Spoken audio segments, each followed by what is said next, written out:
ambapo wale wakamchoma mkuki.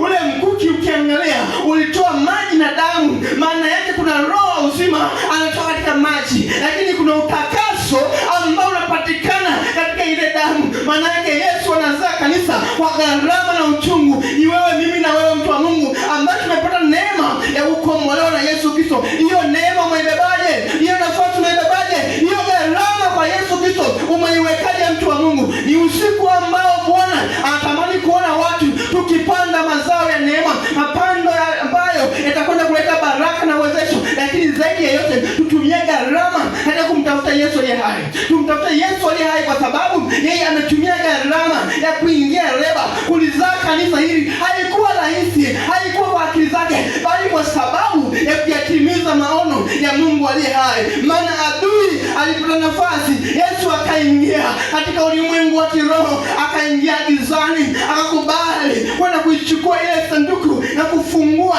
na kuchukua funguo ya uzima, kwa sababu anajua ya kwamba nimekuja kufungua ili nichukue hii funguo. Maana hii funguo inaweza kwenda kulinda yale maono ya watu ambao wananitii mimi na kunifuata mimi. Watu watakaosimama na Yesu Kristo mwenyewe watakuwa wanapokea neema, na hiyo neema kuna ufunguo ambao nitakwenda kuwapa. Amen. Mungu akakuinue siku ya leo.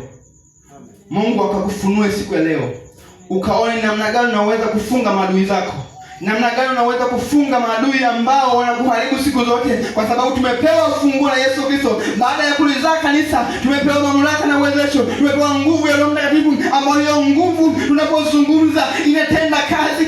Sasa hivi nafunga malango ya adui ambayo yanafunga maisha yetu, yanafunga baraka zetu, yanafunga mbegu zetu ambazo tumezipanda mahali, kama ni huduma zetu, kama ni utumishi wetu, kama ni mahali katika uchumi wetu. Hizo roho ambazo tumefunga katika jina la Yesu Kristo tunazifungua sasa.